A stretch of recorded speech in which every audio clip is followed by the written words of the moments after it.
28 திவ்ய தேசங்களில் கேரள மாநிலம் ஆலப்புழா மாவட்டத்தில் உள்ளது இமயவரப்பன் கோவில். இவருக்கு கார்த்திகை ஞாயிறு அன்று விளக்கேற்றினால் மனதில் நிம்மதி, அமைதி நிலைக்கும். மகாபாரதத்தில் கௌரவர்களுக்கும் பாண்டவர்களுக்கும் குருவாக இருந்தவர் துரோணர். இவர் தன் மகன் அஸ்வத்தாமன் மீது உயிரையே வைத்திருந்தார். பின்னாளில் பாண்டவர்களுக்கு எதிராக போர் செய்யும் சூழலுக்கு ஆளானார்.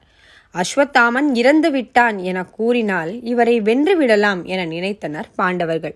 அதன்படி பொய்யே பேசாத தர்மர் இப்படி கூற வேண்டும் என்றார். அஸ்வத்தாமன் என்ற சொல்லை சத்தமாக சொல்லி அஸ்வத்தாமன் என்ற யானை இறந்து விட்டது என மெல்லிய குரலில் சொல்ல வைத்தனர்.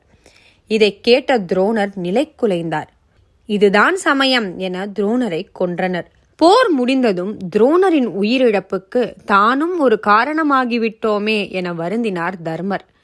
இதில் இருந்து விடுபட சகோதரர்களுடன் தலையாத்திரை மேற்கொண்டார்.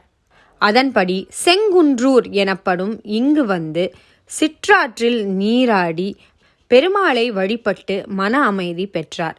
இவருக்கு முன்பே இமயவர்கள் அதாவது தேவர்கள் இங்கு வழிபட்டுள்ளதால் இந்த தலத்தின் பெருமாள் இமயவரப்பன் அதாவது தேவர்களின் தந்தை என அழைக்கப்படுகிறார். ஜகஜோதி விமானத்தின் கீழ் இமயவரப்பன் மேற்கு நோக்கி நின்ற கோலத்திலும் செங்கமலவல்லி என்ற பெயரில் தாயார் அமர்ந்த கோலத்திலும் அருள் புரிகின்றனர். கேரள மாநிலத்தில் இமயவரப்பன் கோவிலுக்கு சென்று நாம் தரிசனம் செய்தால், அதுவும் இந்த கார்த்திகை மாதத்தில் ஞாயிற்றுக்கிழமையன்று விளக்கும் ஏற்றினால் மனதில் நிச்சயம் நிம்மதி நிலைக்கும். இது போன்ற மேலும் பல தகவல்களை தெரிந்து கொள்ள டேக் ஒன் பக்தி சேனலுக்கு சப்ஸ்கிரைப் பண்ணுங்க.